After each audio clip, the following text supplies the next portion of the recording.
لا الہ الا اللہ لا الہ الا اللہ توحید-sunnat.com الا اللہ لا الہ الا اس ویب سائٹ پر ملاحظہ فرمائیے ممتاز علماء کرام کی تقاریر، درس قرآن و حدیث، اسلامی کتب کا وسیع ذخیرہ، فرقہ باطلہ سے مناظرے اور بہت کچھ۔ الا اللہ لا الہ الا اللہ لا الہ۔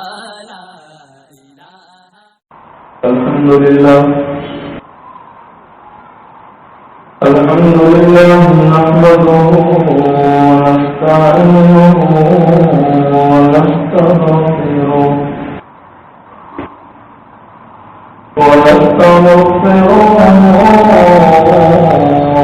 ونؤمن به ونتوكل عليه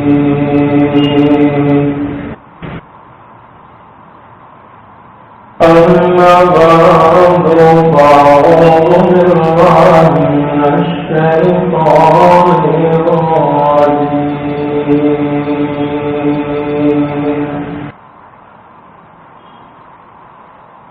بسم الله الرحمن الرحيم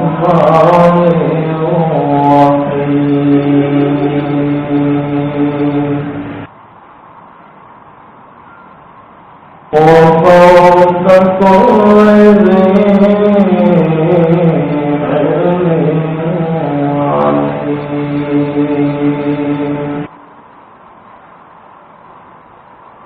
صدق الله مولانا العظيم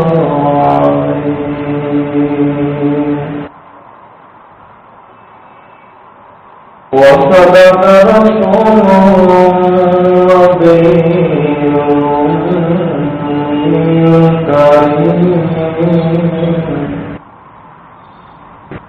ونحن على ذلك لمن الشاهدين والشاكرين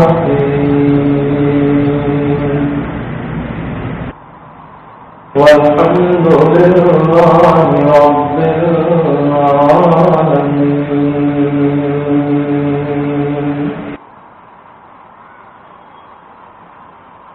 يا شان يا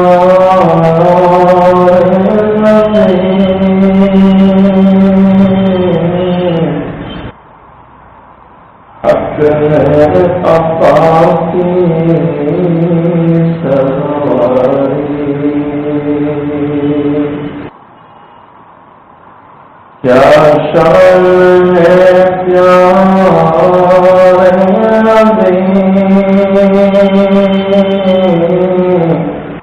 حق أطاعتي سواري معراج سے برتری بلد خدا بکمالی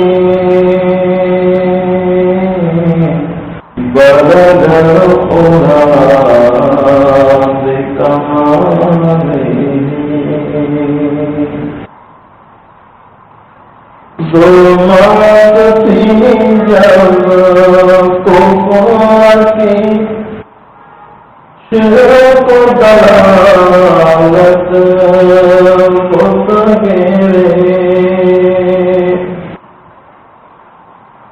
ظلمات تھی جب کفاتی شرک و دلالت متغیرے ایمان کی وہ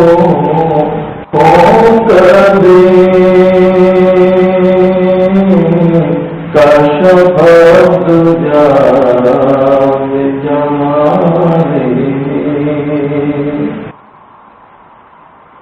اسلام کی دعوت دی تکلیف دی اس میں سہی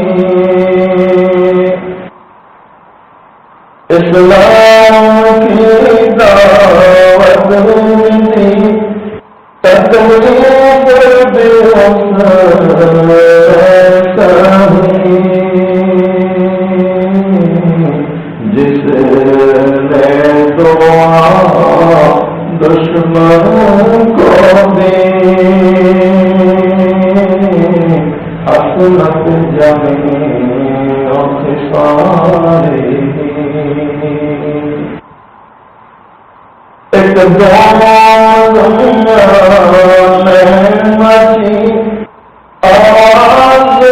آواز آنے لگی ایک دعا میں مچی آواز آنے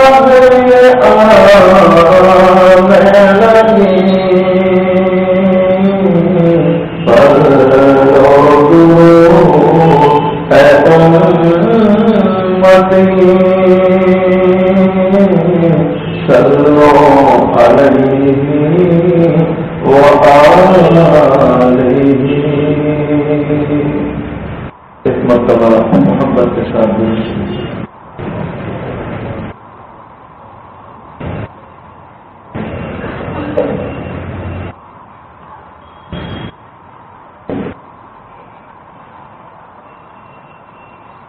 قابل صد احترام حضرات علماء کرام، بزرگوں،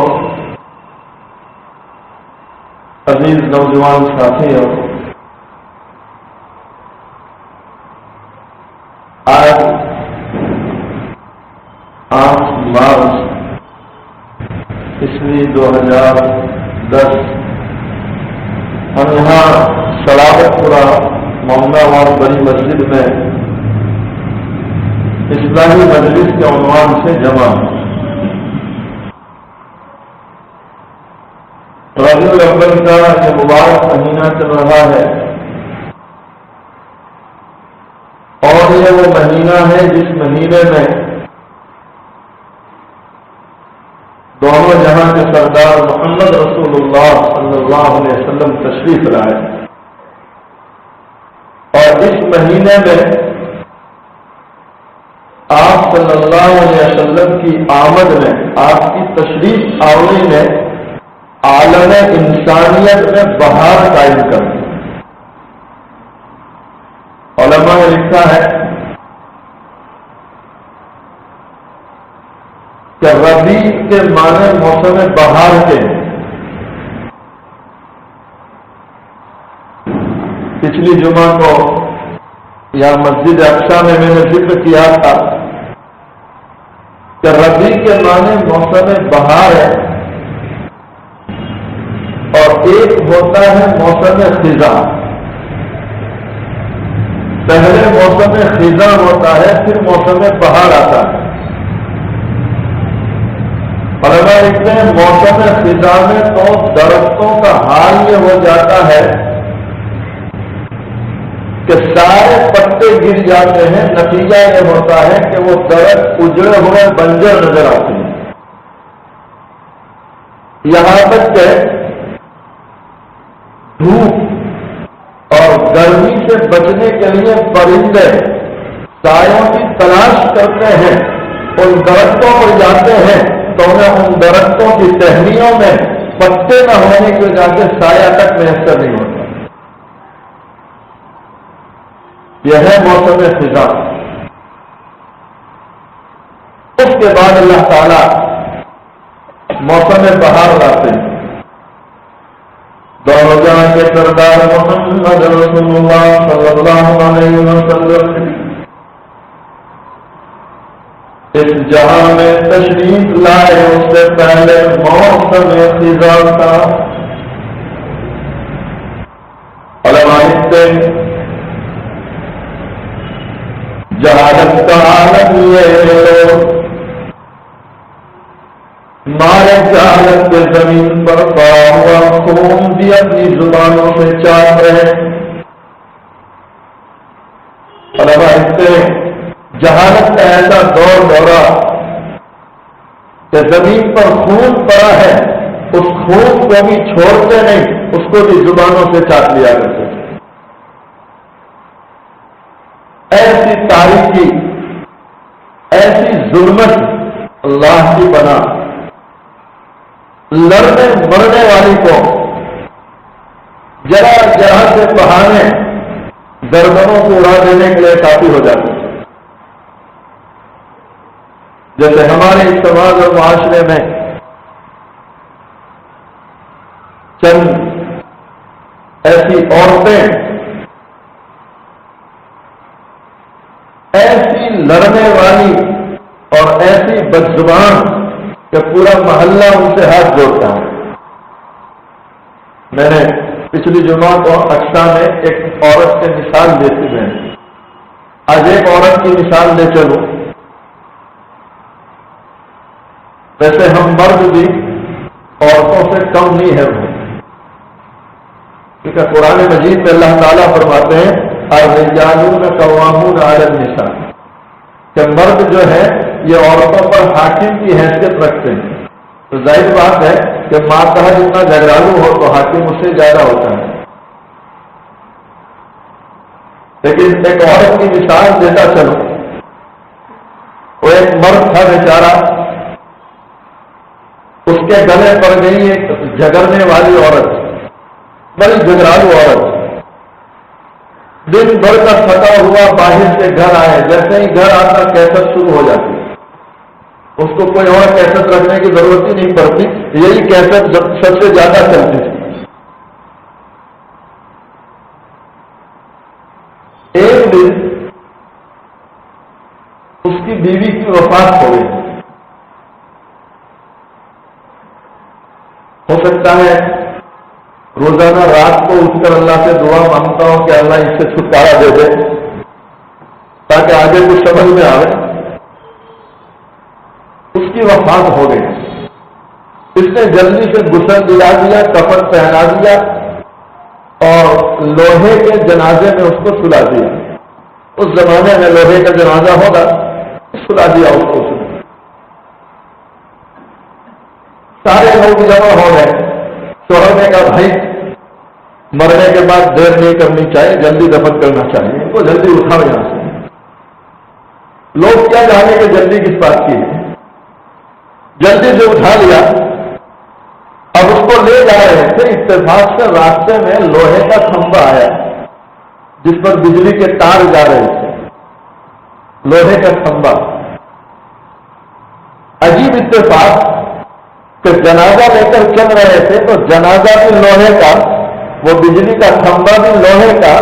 جنازہ کھمبے کے ساتھ لگ گیا اور اچانک کرنٹ اتر آیا تو اس جنازے میں بجلی کا جھٹکا لگ گیا. اور جیسے ہی بجلی کا جھٹکا لگتا ہے اس کی بیوی بیٹھ جاتی ہے, وہ بیٹھ گئی. اب سارے لوگ حیران, اللہ اکبر, یہ تو مر گئی تھی, اس کو تو دفن کرنے جا رہے ہیں, تو بیٹھ گئی. اور وہ تعجب سے سب کو دے گئی ہے کہ یہ سب لوگ مجھے اٹھا کے کہاں لے جا رہے. اب اس کی زبان چلنا شروع ہو گئی کہ شرم نہیں آتی تم لوگوں کو, وہ زندہ عورت کو اٹھا کے لے جائے قبرستان میں. لوگ حیران, یہ کیسے بیٹھ گئی. ڈاکٹر کو بلایا تو ڈاکٹر نے نبض وغیرہ دیکھا تو کہا ارے لوگوں یہ مر نہیں گئی تھی, یہ تو بے ہوش ہو گئی تھی. یہ مری ہوئی نہیں تھی, یہ تو بے ہوش ہو گئی تھی. لیکن شوہر کو یوں جا کے گئی بلا تو اس نے سلا دیا, کفن پہنا کے. یہ تو بیٹھ گئی. لے گئے گھر پہ, کچھ شکتی کے بوتل وغیرہ چڑھا دیے. اب کچھ عرصہ اور نکال دیا. کچھ عرصے کے بعد حقیقت میں مر گئے. پہلے مری نہیں تھی, سمجھو شوہر ہی نے مار ڈالی. اب حقیقت میں مر گئی. اب اس کو جو جنازے میں لے کے جا رہے ہیں تو شوہر جنازے کے آگے چل رہا ہے. شوہر کہاں چل رہا ہے بھائی, جنازے کے. اور آگے چلتے چلتے اس کی زبان پر ایک ورد ہے, کئی کھمبا بچا کے.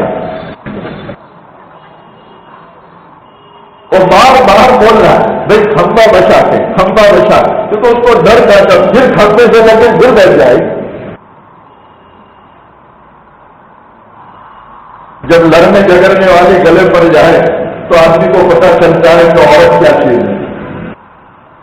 جن لوگوں کو اللہ تعالیٰ نے نیک عورتیں میسر کی ہے, اللہ ہمیں ان کی قدر کی توفیق عطا فرمائے.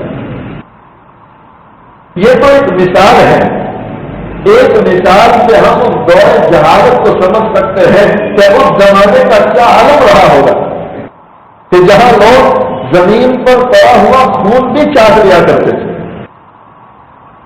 اب ایسے دور میں، ایسے عالم میں دونوں جہاں کے سردار محمد رسول اللہ صلی اللہ علیہ وسلم تشریف لاتے ہیں. علماء لکھتے ہیں آتا ہے مکی محمد عربی صلی اللہ علیہ وسلم ایسے دور جہالت میں تشریف لاتے ہیں. اللہ کے نبی صلی اللہ علیہ وسلم جو اس جہاں میں تشریف لائے تو گویا موسم بہار قائم ہو گئی. اور حضور اکرم صلی اللہ علیہ وسلم آئے اور موسم بہار نہ آئے تو کیا ہوگا؟ وہ اللہ کے نبی صلی اللہ علیہ وسلم جنہیں اللہ نے ایسا یار ڈال دیا ہو، جس نبی کی صحبت میں رہ کر ابو بکر صدیق جیسے انسان تیار ہو جائے، وہ نبی دنیا میں آیا اور موسم بہار نہ آئے تو پھر کیا آئے گا؟ علماء لکھتے ہیں وہ اللہ کے نبی صلی اللہ علیہ وسلم جن کی صحبت دعوت میں ابو بکر صدیق جیسے مرد تیار ہو جائے، وہ دنیا میں آئے اور موسم بہار نہ آئے، یہ کیسے ہو سکتا ہے؟ میں نے ابھی کچھ دنوں پہلے رامپورہ میں عمر فاروق رضی اللہ تعالیٰ عنہ کا مختصر سا ذکر کیا تھا. آج ارادہ ہوا کہ یار غار پر حضرت عمر صدیق رضی اللہ تعالیٰ عنہ کی زندگی پر کچھ روشنی ڈالی جائے کہ وہ نبی پاک صلی اللہ علیہ وسلم جنہیں ابو بکر صدیق جیسا صحابی ملا ہو. آج میں اور آپ عشق رسول کے دعوے کرتے ہیں. دعویٰ کرنا بہت آسان ہے لیکن نبھانا بڑا مشکل ہوتا ہے. وہ اس کے نبھانے والے صحابہ کرام کہ جن کی رگ رگ میں آقائے مکی محمد عربی صلی اللہ علیہ وسلم کی محبت کا خون دوڑ رہا ہے. علماء لکھتے ہیں جس رگ سے خون نکالو اور اس خون کا ٹیسٹ کراؤ تو واضح طور پر یہ رپورٹ آتی ہے کہ ان کی رگوں میں حضور کی محبت کا خون دوڑ رہا ہے صلی اللہ علیہ وسلم. یا ابو بکر صدیق رضی اللہ تعالیٰ اپنے مقام پر آرام کر رہے ہیں. ایک وقت وہ بھی آتا ہے اللہ کے نبی صلی اللہ علیہ وسلم کو رات کی تنہائیوں میں ابو بکر صدیق کے دروازے پر جائے. علماء لکھتے ہیں یہ مقدر صدیق کا ہے، یہ تقدیر صدیق کا ہے. ساری دنیا محمد رسول اللہ صلی اللہ علیہ وسلم کے در پر جا رہی ہے اور محمد صلی اللہ علیہ وسلم صدیق کے در پر آئے. آپ صلی اللہ علیہ وسلم اگر دستک دیتے علماء لکھتے حضرت ابو بکر صدیق رضی اللہ تعالیٰ عنہ دستک سنتے ہی فوراً دروازے پر آتے، دروازہ کھولتے. اللہ کے نبی صلی اللہ علیہ وسلم چہرہ پڑتے ہیں. ابو بکر ایسا معلوم ہوتا ہے تم سوئے ہی نہیں. اللہ اکبر. علماء لکھتے ہیں کہ رات کی تنہائی میں جب کہ ساری دنیا سو گئی، آدھی رات سے زیادہ وقت گزر چکا ہے، اللہ کے نبی صلی اللہ علیہ وسلم حضرت ابو بکر صدیق رضی اللہ تعالیٰ عنہ کے دروازے پر گئے، دستک دے رہے. اب حضرت ابو بکر صدیق رضی اللہ تعالیٰ عنہ باہر آتے ہیں، دروازہ کھولتے ہیں. اور اس زمانے میں دروازے بھی کوئی لکڑے کے نہیں تھے.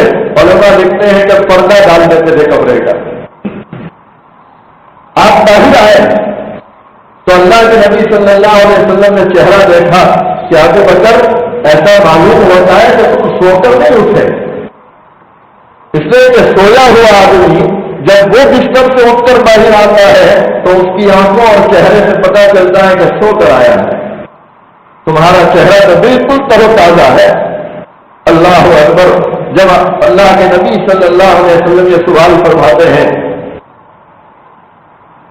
قربان جائے ابو بکر صدیق رضی اللہ تعالیٰ عنہ کے عشق رسول پر، آپ جواب دیتے ہیں، اے اللہ کے نبی صلی اللہ علیہ وسلم، میرے ماں باپ آپ پر قربان ہو، جس روز سے مجھے پتا چلا کہ آپ ہجرت کا سفر کرنے والے ہیں اور ہجرت کا سفر رات میں ہونے والا ہے، اے اللہ کے نبی صلی اللہ علیہ وسلم، اس روز سے ابو بکر نے رات کا سونا ہی چھوڑ دیا،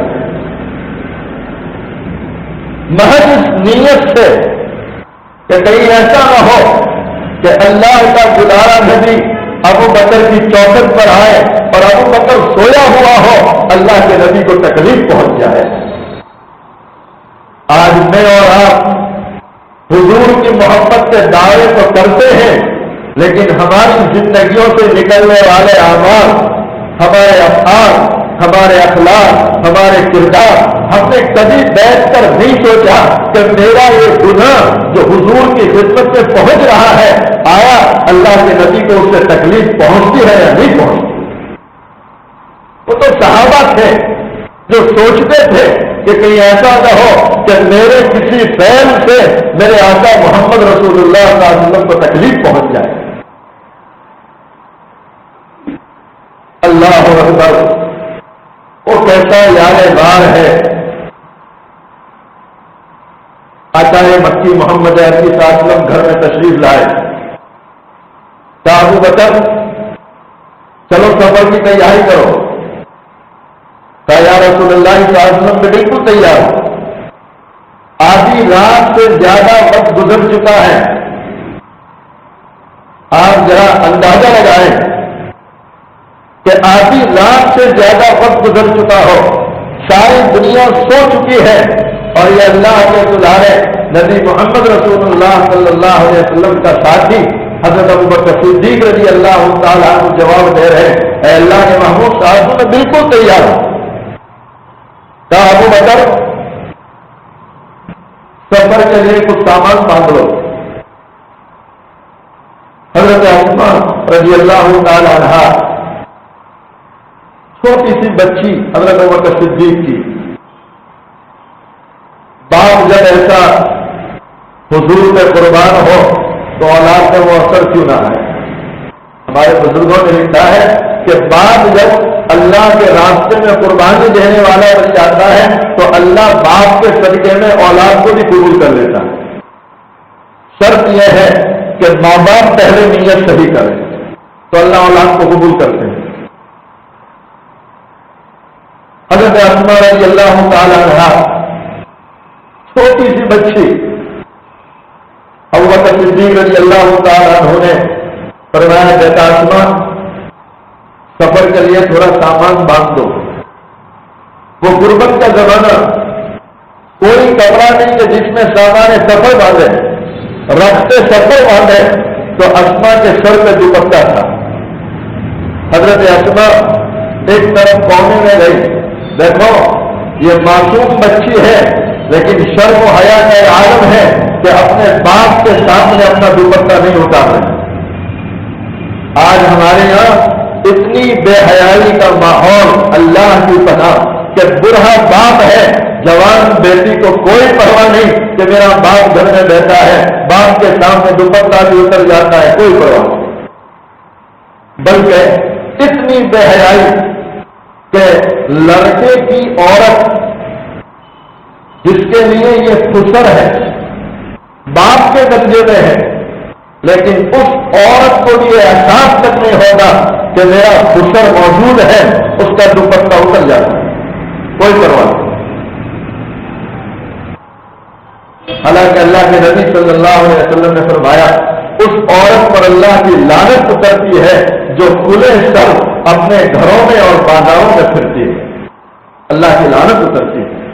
عورت کو چاہیے کہ اپنے سر کے بالوں کو ڈھانک کر رکھے، ہاں اس کے شوہر کے سامنے اجازت ہے، محرم کے سامنے کوئی حرج نہیں۔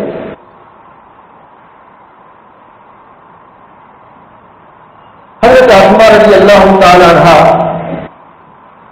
ایک کونے میں گئی، دوپٹہ اتارتی ہے، اس کے دو ٹکڑے کرتی ہے علماء لکھتے ہیں ایک ٹکڑا فوراً سر پہ ڈال دیتی ہے کہ باپ کے سامنے سر کھلا نہ رہے.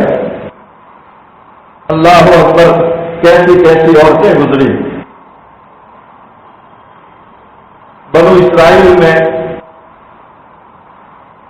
ایک نیک عورت گزری ہے.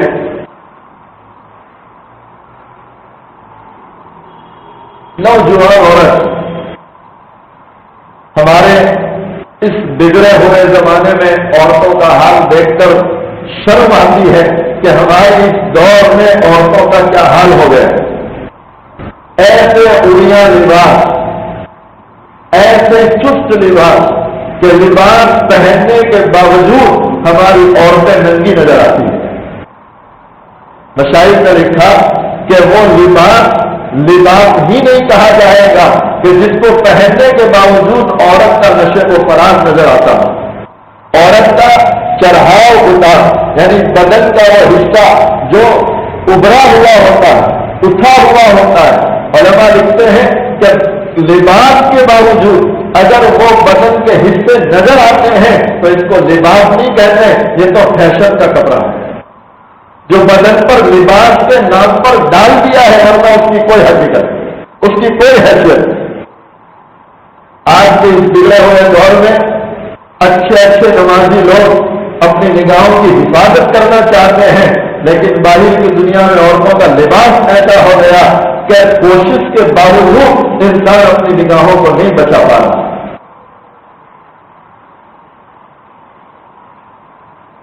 اور افسوس پر افسوس، اگر یہ لباس غیروں کی عورتوں کا ہوتا تب تو کوئی مسئلہ نہیں تھا. یہ لباس ہمارے گھروں کی عورتوں کا ہو چکا ہے. وہ یہود و نصارا جو لباس پسند کیا کرتے تھے، آج مسلمان کی بہو بیٹیاں وہ لباس پہن کر بازاروں میں گھوم رہی ہیں. افسوس تو اس وقت ہوتا ہے کہ مرد خود اپنی بیوی کو اسکوٹر پر لے کر نکل رہا ہے. یہ میں وہ واقعات بیان کرتا ہوں جو ہمارے اس دور میں، ہمارے اس ماحول میں اس وقت روز واقع ہو رہے ہیں. ہفتے میں ایک مرتبہ نہیں، مہینے میں ایک مرتبہ نہیں، یہ روزانہ کے واقعات ہے کہ شوہر خود اپنی بیوی کو اسکوٹر پر لے کر نکل رہا ہے. گھر سے نکلتی ہے برقع ڈال کے، شوہر کے ساتھ بیٹھی ہوئی ہے. دور کسی پارک میں پہنچ گئے تو پارک میں جا کر اللہ کا خوف ختم ہو جاتا ہے اور شوہر کے سامنے عورت کا برقع نکل رہا ہے اور شوہر کی غیرت سب سے مس نہیں ہو رہی. غلط کہہ رہا ہوں بھائی، یہ ہے کہ نہیں؟ یہ سورت کے واقعات بول رہا ہوں، دور جانے کی ضرورت نہیں. آپ سورت کے پارکوں اور باغوں میں چلے جائیں، اپنی آنکھوں سے منظر دیکھ لیں. کل ایک صاحب مجھے بتلا رہے تھے، ہمارے گاؤں کے قریب سید کی جوان بیٹیاں، سید خاندان، آپ سمجھ سکتے ہیں اللہ نے ان کو کتنی عزت دی ہے، کتنا شرف دیا ہے. ایک مولانا بڑے افسوس کے ساتھ فرما رہے تھے کہ مول صاحب، میں اس سوسائٹی میں گیا، میں حیران ہو گیا، میں شرمندہ ہو گیا کہ سید کی جوان بچیاں جینس کی پتلو اور ٹی شرٹ پہن کے اسکوٹر لے کے سڑکوں پہ گھوم رہی ہیں. یہ آج کے بگڑے ہوئے زمانے کا ماحول. اور افسوس پر افسوس، مسلمانوں کی غیرت سب سے مس نہیں ہو رہی. یہ کیا ہو رہا ہے؟ میں ابھی پچھلے جمعہ کو ایم پی برہان پور میں تھا. وہاں سے امام صاحب رکا لے کر کھڑے ہوئے. دیکھو، یہ واقعات صرف سورت بروج کے نہیں، پوری دنیا کے یہ واقعات ہیں. اور پوری دنیا کے واقعات اس لیے ہیں کہ پوری دنیا میں مسلمانوں کا ماحول بگڑ چکا ہے.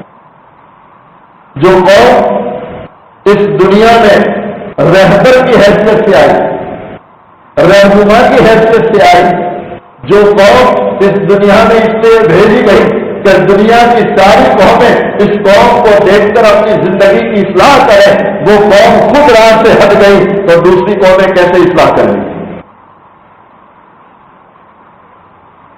وہاں کے امام صاحب روزہ لے کر کھڑے ہوئے، انہوں نے بڑے افسوس کے ساتھ اعلان کیا کہ اے برہان پور کے مسلمانوں، آپ کے بیچ میں سے یہ رکا آیا ہے، اور رکے میں لکھا ہوا تھا کہ مولانا اس بات پر بیان کرنا کہ آج مسلمان کی بچیاں غیر مسلموں کے ساتھ کون کون نکاح کر رہی ہیں۔ یہ وہاں سے امام صاحب نے اعلان کیا۔ میں اور آپ ٹھنڈے کلیجے سے سوچیں کہ کیا یہ واقعہ صرف ایم پی کا ہے؟ ہمارے گجرات میں مسلمان کی بچیاں غیروں کے ساتھ نہیں جا رہی؟ صرف گجرات اور ایم پی کا مسئلہ نہیں، پوری دنیا کا یہ مسئلہ ہے۔ آپ یوروپ چلے جائیں، کہیں بھی چلے جائیں، مسلمانوں کا ماحول اتنا بگڑ گیا کہ آج مسلمان کی جوان بچیاں غیروں کے ساتھ شادیاں کر رہی ہیں۔ اللہ تعالیٰ اس امت کی ماں و بہنوں کی عفت و پاک دامنی کی پوری حفاظت کرنا۔ وہ بنو اسرائیل کی نیک عورت، بڑی نیک چلن، اس کا ایک رشتے دار تھا اور وہ تھا گنہگار۔ یہ بھی جوان وہ بھی جوان، گنہگار ہے، ہر وقت گناہوں میں رہتا ہے۔ اس مرد کی نگاہ اس عورت پر تھی۔ یہ ہر وقت چاہتا تھا کہ کسی طرح یہ عورت میرے ہاتھ میں آ جائے۔ کئی مرتبہ اس نے پیغام دیا، اس عورت نے انکار کر دیا کہ نہیں، مجھے اللہ کا ڈر لگتا ہے، میں اللہ کے کوئی احکام کو توڑ نہیں سکتی۔ حضرت عبداللہ ابن عمر رضی اللہ تعالیٰ عنہ، جو عمر ابن خطاب رضی اللہ تعالیٰ عنہ کے لڑکے ہیں، آپ فرماتے ہیں میں نے اس واقعے کو اللہ کے نبی صلی اللہ علیہ وسلم کی زبانی ایک مرتبہ نہیں، دو مرتبہ نہیں، تین مرتبہ نہیں، بلکہ میں نے 7 مرتبہ یہ واقعہ اللہ کے نبی صلی اللہ علیہ وسلم کی زبانی سنا ہے، یعنی 7 مرتبہ۔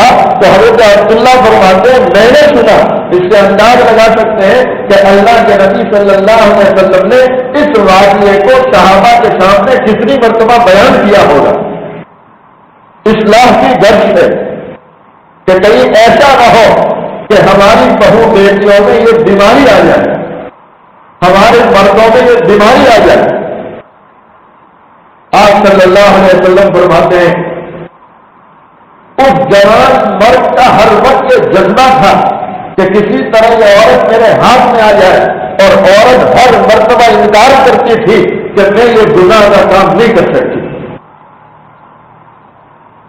ایک مرتبہ وہ عورت مجبور ہو گئی، سخت مجبوری کے عالم میں اس کے دل میں خیال آیا کہ وہ میرا رشتے دار جو مجھے ہر وقت پیغام دیتا رہتا ہے، لاؤ اس کی خدمت میں جاؤں، میں مجبور ہوں، اب اس کے سوا میرے پاس کوئی راستہ نہیں۔ وہ عورت اس مرد کی خدمت میں رہی، اس سے کہا آج میں لاچار اور بے بس ہو کر تیرے پاس آئی ہوں۔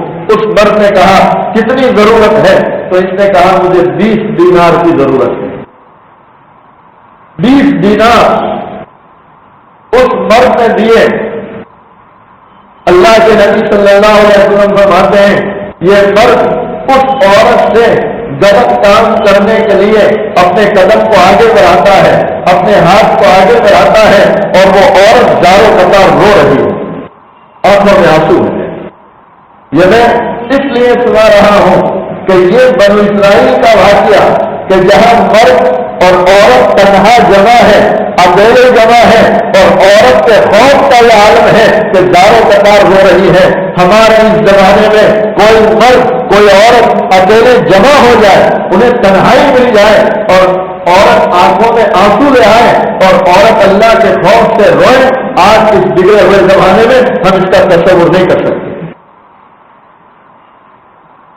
اللہ کے نبی صلی اللہ علیہ وسلم فرماتے ہیں وہ عورت زارو قطار رو رہی ہے، تو مرد نے کہا اے بیوی تو کیوں روتی ہے؟ تو خود چل کر آئی ہے، تو نے اپنی مجبوری بیان کی ہے، اس لیے میں یہ کر رہا ہوں تو کیوں رو رہی ہے؟ تو وہ اللہ کی طرف انگلی اٹھاتی اور اشارہ کر کے کہتی ہے مجھے اس مالک کا خوف لگ رہا ہے کہ میں آج کیسے حالات میں آ گئی کہ مجھے مجبور ہو کر تیرے پاس آنا پڑا، لیکن اے مرد تجھے ہاتھ جوڑ کے کہتی ہوں اللہ کے لیے تو مجھے معاف کر دے۔ اللہ اکبر۔ علماء لکھتے ہیں اس گنہگار کے دل میں اللہ کا خوف آ گیا، اس کی آنکھوں میں آنسو آ گئے۔ ہاں گنہگار، پوری زندگی اس نے گناہ کیے تھے، لیکن عورت کی زبان سے جملہ نکلا کہ اللہ کے لیے مجھے معاف کر دے۔ علماء لکھتے ہیں کہ اس گنہگار نے اس عورت کو چھوڑ دیا کہ جا بہن میں تجھے چھوڑتا ہوں اور یہ 20 دینار بھی میں نے معاف کر دی، تو چلی جا۔ اللہ اکبر۔ ایک گنہگار جس نے پوری زندگی گناہ کی ہے اور ایک دن اس سے یہ عمل ہو گیا، اللہ کو اتنا پسند آیا۔ علماء لکھتے ہیں کہ دوسرے دن فرشتوں نے اس کے دروازے پر آ کر بڑے حروف سے لکھ دیا قد غفر اللہ لکفل، اس کا نام کفل تھا۔ اللہ کے فرشتوں نے آ کر لکھ دیا کہ اے کفل، اللہ تعالیٰ نے تیرے سارے گناہ اس عمل کی برکت سے معاف کر دیے۔ سوچو مسلمانوں، اس سے ہمارے مشائخ نے لکھا کہ اس بگڑے ہوئے ماحول میں مرد مسجد سے باہر نکلتا، اچانک کسی عورت پر نگاہ پڑ گئی اور نگاہ پڑتے ہی نگاہ کو جھکا لے، اللہ تعالیٰ وعدہ کرتے ہیں میں اس کو ایمان کی حلاوت نصیب کروں گا۔ اتنا نہیں، بعض علماء نے لکھا، حضرت ثانی نمبر اللہ تعالیٰ فرماتے ہیں کہ کوئی انسان یہ چاہتا ہو کہ میری دعا قبول ہو جائے، کوئی ایسی گھڑی مجھے مل جائے جس گھڑی میں میں ہاتھ اٹھاؤں تو اللہ دعا قبول کر لے۔ حضرت ثانی نمبر اللہ تعالیٰ فرماتے ہیں کہ کوئی بازار میں چلے، اچانک کسی عورت پر نگاہ پڑ جائے، دیکھو الفاظ میرے جان سے سننا، اچانک نگاہ پڑ جائے، جان بوجھ کے ڈالنی نہیں ہے۔ ہاں پھر آپ یوں کہیں کہ مولوی صاحب نے کہا تھا کہ دیکھ لو پھر جھکا لو۔ اچانک نگاہ پڑ جائے، اچانک نگاہ پڑتے ہی اللہ کی وجہ سے نگاہ کو جھکا دیا، کہتے اللہ اس وقت بندے سے اتنے خوش ہوتے ہیں کہ بندہ اس وقت جو دعا مانگے اللہ اس کو قبول کروا لیتے ہیں، دعا کے قبول ہونے کی وجہ۔ خیر اب یہ کر رہا تھا کہ یہ بنو اسرائیل کا واقعہ کہ ایک گنہگار پوری زندگی اس نے گناہ کی ہے، لیکن ایک عمل اس سے ایسا ہو گیا کہ اللہ تعالیٰ نے اس کی برکت سے اس کی مغفرت فرما دی۔ ایک اور واقعہ ہمارے علماء نے بڑا عجیب لکھا ہے کہ اللہ تعالیٰ کیسے کیسے بندوں کی مغفرت فرماتے ہیں۔ ایک اللہ کے ولی رحمۃ اللہ علیہ بیان فرماتے ہیں،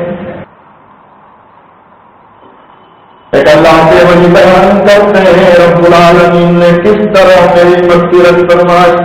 علماء لکھتے ہیں ایک اللہ کے ولی اپنی مغفرت کا واقعہ نقل کرتے ہیں کہ پروردگار عالم نے کیسے میری مغفرت فرمائی۔ اللہ کے ولی وفات کے چند دنوں کے بعد کسی کے خواب میں آتے ہیں،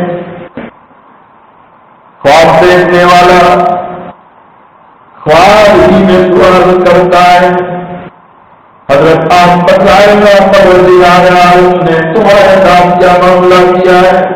اس خواب دیکھنے والے نے خواب ہی میں پوچھا کہ حضرت اللہ کے وہاں تمہاری پیشی ہوئی تو کیا معاملہ ہوا، اللہ تعالیٰ نے تمہارے ساتھ کیا سلوک فرمایا۔ اللہ کے ولی بیان کرتے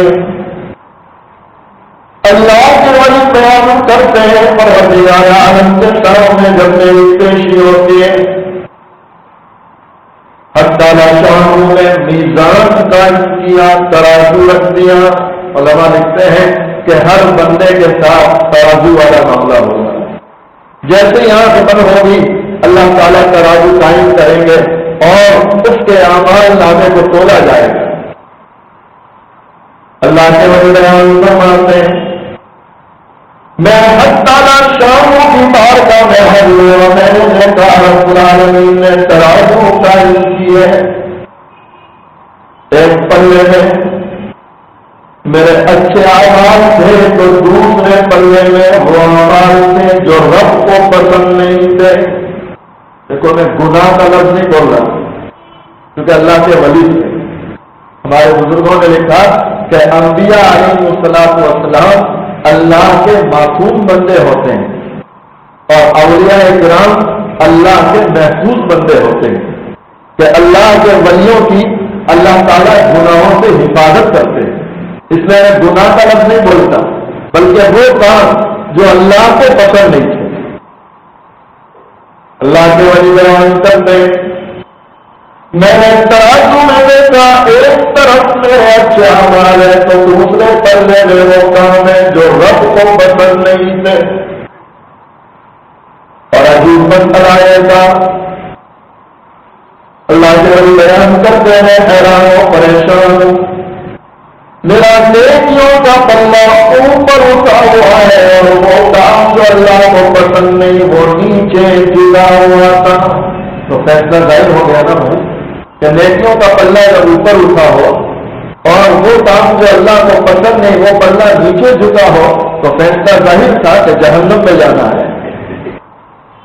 حق تعالیٰ شان اپنے ایک بندے کا امتحان لے رہے ہیں، وہ اللہ کے وہی بیان کرتے میں حیران و پریشان ہوں، حق تعالیٰ شانوں کی بارگاہ میں کراؤں اور میں ڈر رہا ہوں، کہاں ہوں اے مالک پوری زندگی تجھے خوش کرنے میں گزار دی ہے، آج یہ کیا منظر ہے کہ نیکیوں کا پلہ اوپر اٹھا ہے۔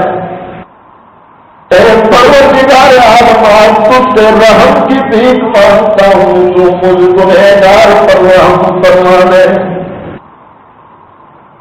اللہ کے ولی بیان کرتے میں حیران و پریشان تھا، اسی میں میں نے دیکھا اچانک چھوٹی سی مٹی کی تھیلی لائی جاتی ہے اور وہ تھیلی میرے نیک اعمال کے پلے میں رکھ دی جاتی ہے۔ جہاں وہ تھیلی رکھی جاتی ہے نیکیوں کا پلہ نیچے جھک جاتا ہے۔ اللہ اکبر، وہ اللہ کے ولی بیان کرتے ہیں میں حیران و پریشان تھا، تھوڑی دیر میں نے دیکھا کہ ایک چھوٹی سی تھیلی لائی جاتی ہے اور میرے نیک اعمال کے پلے میں رکھ دی جاتی ہے۔ جیسے ہی وہ تھیلی رکھ دی جاتی ہے میرے نیکیوں کا پلہ نیچے جھک جاتا ہے، تو نتیجہ ظاہر تھا کہ اللہ خوش ہو رہے اور تم جنت میں چلے جاؤ۔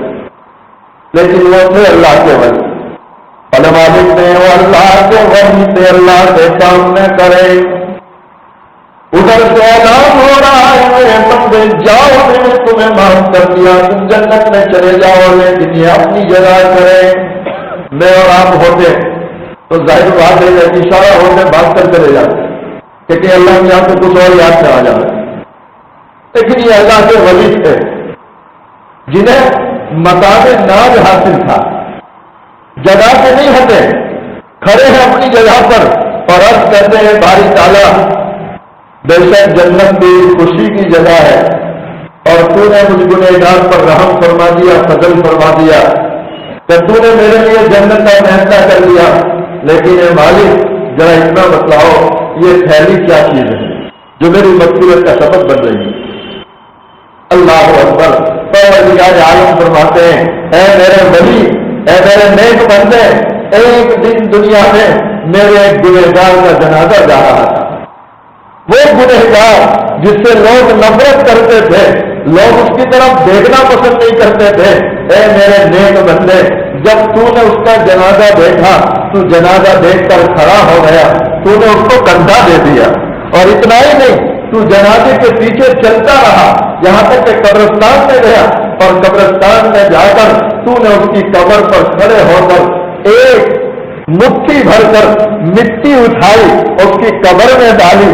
یہ مٹی ہمیں اتنی پسند آئی کہ ہم نے اسی مٹی کو تھیلی میں جمع کر لیا، آج جب تجھے ضرورت پڑی ہم نے اسی مٹی کو تیری مغفرت کا سبب بنا دیا۔